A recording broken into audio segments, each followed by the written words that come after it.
You know, when you look at a beautifully built house, you usually just see the facade, right? Right, exactly. The fresh paint and all that. Yeah, you admire the perfectly framed windows or like the manicured lawn. The aesthetics are totally designed to draw your eye. But what you don't see is what's buried underneath. The foundation. Yeah. And I guess more importantly, you don't see the ground beneath that foundation. You really don't know if that house was constructed on solid bedrock or if it was, poured directly over a geological fault line. Wow. Yeah, that is so true. And today's deep dive is it's fundamentally about a life built on a fault line. We are exploring a really profound and frankly deeply tragic story. It's right at the intersection of childhood trauma, the absolute complexities of internet culture, and the often hidden struggles of mental health within a highly scrutinized profession. It's a heavy one today, for sure. Our subject is Mercedes Grabowski, though millions of people knew her professionally as August Ames. She was a prominent figure in the adult entertainment industry who passed away tragically in 2017. She was just 23 years old. It's just 23. That is so incredibly young. It really is. And to unpack this for you today, we are drawing on a really wide array of sources. We're looking at biographical entries, industry coverage, and some deeply researched investigative pieces. Right, and we're especially looking at journalist John Ronson's audio documentary, The Last Days of August. Exactly. That one is key. Now, I do want to set the tone here because this story sparked a massive, highly polarized war online. And our goal today is not to play judge and jury, right? We aren't here to tell you which side of the resulting internet debate was right or wrong. No, absolutely not. We are strictly looking at the documented sources to understand the anatomy of how an internet firestorm actually happens and, to look at the very human consequences behind those headlines. Yeah, we're just here to report the events and the ideas as they were documented, just to help you grasp the full context. Right. So before the fame, before the controversy, who was Mercedes? Like, where did her story actually begin? So she was born Mercedes Grabowski in August of 1994, up in Antigonish, Nova Scotia. She was of Polish descent and grew up primarily as a military brat. Oh, military family. Okay. Yeah, both her parents were in the military, which meant her childhood was really defined by constant relocation. The sources mentioned her living in places like Petawawa in Canada and then later down in Colorado Springs. That nomadic lifestyle feels incredibly significant when you think about psychological development. Oh, totally. Like, when a child is constantly uprooted, they are routinely stripped of a consistent support network. You're always having to, adapt to a new school, new social hierarchies. It makes it incredibly difficult to form deep, lasting safety nets outside of your immediate family unit. Right. And unfortunately, her immediate family unit was experiencing its own severe instability. How so? Well, she presented this very relatable facade in her teenage years. She was a high school cheerleader. She described herself as a bit of a dork. She loved shopping at Target. Just normal teenager stuff. Exactly. But the reality at home was fracturing. Her parents went through a divorce, and her mother struggled significantly with bipolar disorder. Oh, wow. That's a lot for a kid to handle. It is. But the most devastating foundational trauma reported in our sources involved severe childhood abuse. Mercedes reported that she was abused by her paternal grandfather. Oh, my God. That's horrific. It is. And when she finally gathered the courage to speak up about this abuse, her father didn't believe her. Wait, really? He didn't believe her? No. And instead of finding safety and protection, she was sent away to live in a group home at the age of 12. At 12 years old.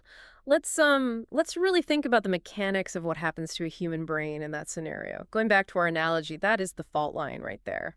It fundamentally alters a child's psychological landscape. I mean, when you speak your truth about a profound violation, and the result is that you're exiled from your own home, the lesson you internalize is that adults cannot be trusted to protect you. Yeah, it's like having a faulty smoke detector installed in your brain. Like, a healthy nervous system knows when there's actual danger. But unhealed childhood betrayal of that magnitude rewires the nervous system. It does. It absolutely does. So every minor interpersonal conflict, every perceived rejection, it feels like a raging, life-threatening fire. You are walking through the world in a constant state of hypervigilance. Exactly. And that hypervigilance breeds a desperate need for absolute independence. You learn very quickly that you have to rely entirely on yourself. Right, because no one else is going to catch you. Which provides essential context for her next major move. Yeah. By the time she was 18, that foundational instability pushed her to leave home entirely. She relocated to California to seek financial independence. But she didn't head straight to Hollywood with childhood dreams of stardom, did she? I mean, the sources mentioned she worked some very relatable, everyday jobs first. Yeah, she did. She worked as a nanny, a bartender, an animal-assisted aide, and even at a tanning salon. Just really normal young adult jobs. Yeah. It wasn't until November 2013, when she was 19 years old, that she answered an online modeling ad and transitioned into films for mature audiences.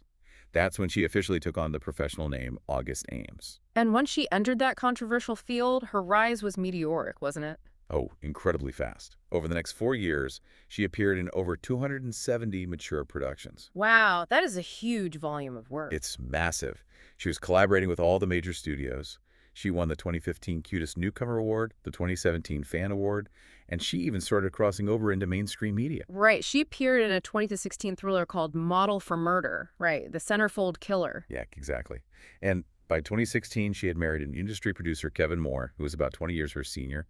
Plus, she cultivated this massive online presence. She had over 600,000 followers on Twitter, right? Yeah, and hundreds of millions of views on her videos. She really built this very accessible girl-next-door persona that fans just adored. You know, the sheer velocity of that success is fascinating.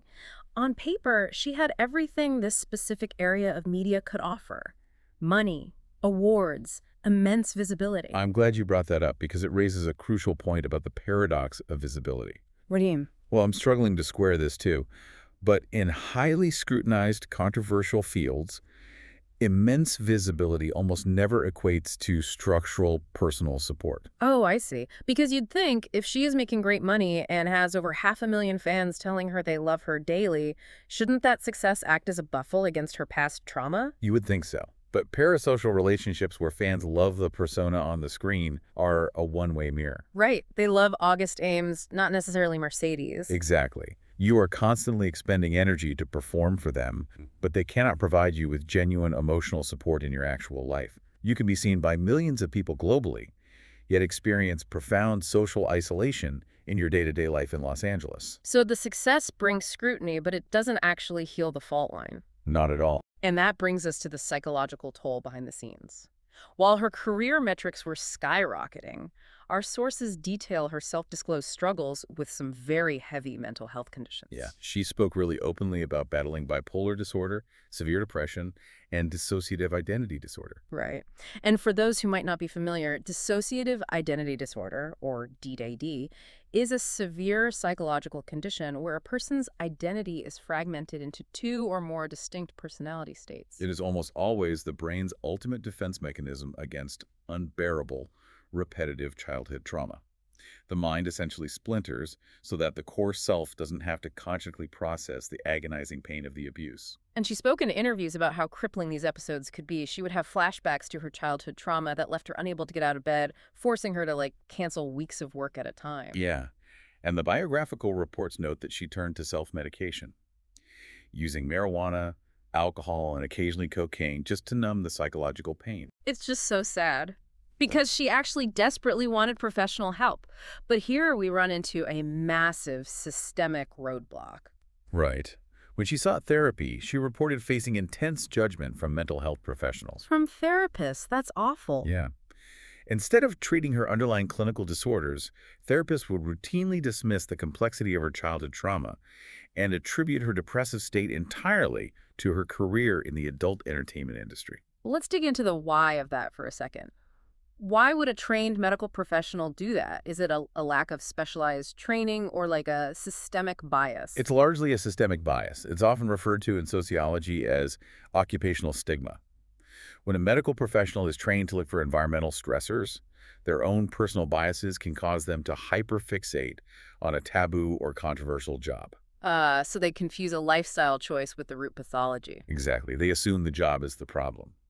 Because they couldn't see past her job title, they totally failed to treat the traumatized 12-year-old girl underneath it all. That is just heartbreaking. Real quick, before we dive into the industry data, if you're enjoying the vibe, go ahead and hit that like button, subscribe to the channel, and share this video with your friends. It really helps us out. So to fully understand this failure of care, we have to look at the broader industry data. Right. What did the sources say about that? The sources highlight some pretty alarming statistics. Roughly 33% of women working in this specific field meet the clinical criteria for depression. 33%, that's huge. Yeah. They experience far more poor mental health days per month than the general public. And at the time, the industry lacked a robust, specialized safety net. It left vulnerable young women to navigate immense psychological burdens completely alone. I mean, imagine carrying an unbearable emotional weight. You finally gather the courage to reach out for professional help to bare your soul, and you are turned away or judged simply because of the way you make a living. Where do you go from there? The isolation must have been suffocating. That isolation creates a highly fragile psychological state. She was navigating severe mental illness without a professional tether. She was completely unprotected. And it was in this highly vulnerable state that a single workplace decision in December 2017 ignited a digital firestorm. Let's examine that catalyst. Because on December 3, 2017, August tweeted that she was refusing to perform a scheduled scene with a male co-star. Right. And the reason she provided was that this co-star had previously worked in a different media niche, specifically productions involving male-male scenes. And that tweet instantly sparked a massive, highly polarized online debate. It became a flashpoint for two very different sets of occupational ethics. It did. But, to play devil's advocate here, she's working in an industry that relies on very strict STI testing protocols, right?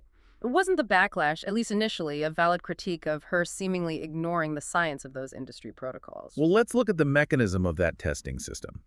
The industry relies on a system known as PASS, which stands for Performer Availability Screening Services. Okay, and how does that work? It is a strict database protocol requiring performers to undergo comprehensive STI panels every 14 days. If your results are clear, you are marked as pass cleared to work. Oh, I see.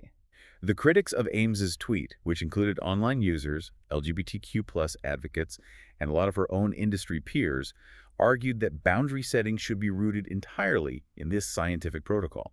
So their argument was that if someone is pass cleared, the gender of their past partners is medically irrelevant. Correct. They labeled her decision, and specifically the phrasing of her tweet, as discriminatory and homophobic. They argued that it stigmatized performers based on their sexual history rather than trusting the medical testing infrastructure of their workplace. Okay, so on the other side of the debate, you have Ames's stance. She defended her tweet by citing personal boundaries and occupational safety. Right. Her argument was that even with biweekly testing, there are window periods for certain health issues to show up on tests.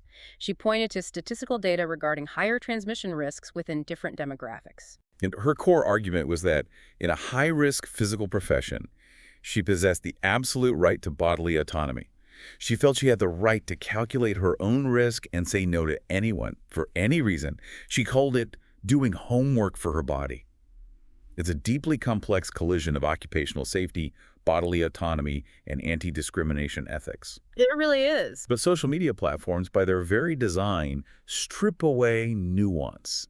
Twitter doesn't reward complex, nuanced debate about medical window periods and the ethics of individual consent, It rewards outrage and flattened narratives. And that flattening mutated a valid industry debate into an absolute avalanche of cyberbullying. I mean, she was flooded with thousands of hateful messages, public shaming, and explicit death threats from complete strangers and people she considered colleagues. It was relentless. And despite tweeting follow-ups explaining that she herself was bisexual and reiterating her right to choose her partners, it just didn't matter. The harassment escalated. This is where we see the catastrophic intersection of internet culture and unhealed trauma. Going back to our smoke detector analogy, if her nervous system is already rewired to interpret interpersonal conflict as a life-threatening fire, what does it do when faced with a literal digital mob of thousands of people telling her she's a terrible person? The alarm isn't just blaring, it's deafening. It overwhelmed whatever coping mechanisms she had left. Yeah. Just 2 days after that initial tweet, on December 5, 2017, August Ames was found dead by suicide. God, it's just so fast. She had asphyxiated by hanging in a public park in Camarillo, California. The toxicology reports from the medical examiner noted the presence of cocaine, marijuana, and her prescription medications for depression and anxiety, specifically sertraline and alprazolam. It is a devastating outcome. And immediately following her death, the narrative that took hold in the media, and a narrative heavily pushed by her husband, by the way, was entirely singular. Cyberbullying killed her. Yeah, it was framed as a direct cause and effect. But society gravitates towards simple narratives, doesn't it? The idea that Twitter killed her is easy to digest. You identify a villain, the digital mob, you point a finger, and the case feels closed. Exactly. But John Ronson, a journalist who specializes in exploring the cultural mechanics of public shaming. He actually wrote the book. So you've been publicly shamed. He decided to look deeper into this specific story for his podcast. What did his investigation uncover that the mainstream media missed? Well, Ronson discovered that while the cyberbullying was undeniably a massive trigger, it wasn't the sole cause. It was the final tremor that brought down a house already compromised by deep structural damage. The fault line. Right. His investigation uncovered a much darker underbelly regarding her work environment. He found out that about 6 weeks prior to her death, she had filmed a highly aggressive, deeply distressing scene with a co-star named Marcus Dupree. The sources mention her brother believed this specific scene had deeply traumatized her. Why was it such a significant trigger? Because it seemingly mirrored the power dynamics and lack of control from her childhood abuse. She had texted multiple people after filming that scene, voicing severe distress over what she had been subjected to on that set. Oh, wow.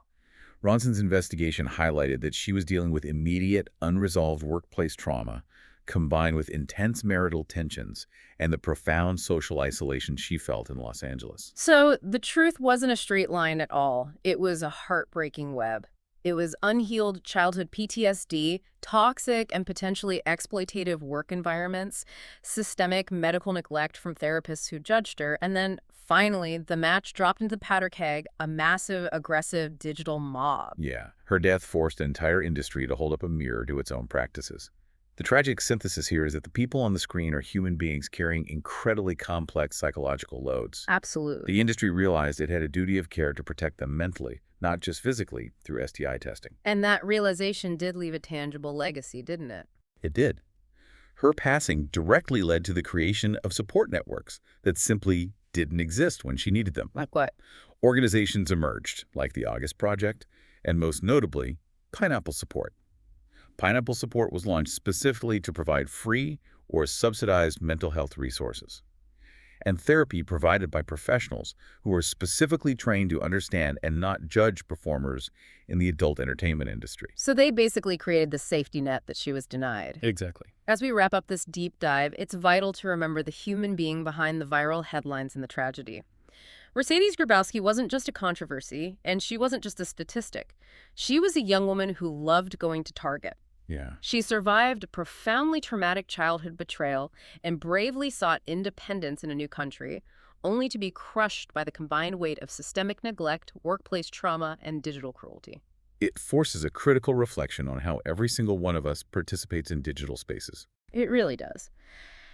I want to leave you with a final thought to ponder as you go about your day. When we participate in collective online outrage, when we join the chorus of a digital mob, we never truly know the invisible burdens the person on the other side of the screen is carrying. You just don't know. Is our digital demand for accountability sometimes just a mask for a lack of basic human empathy? It's something to deeply consider the next time you draft a comment, because you never know whose foundation is resting on a fault line, and you never know if your words will be the tremor that finally brings the house down.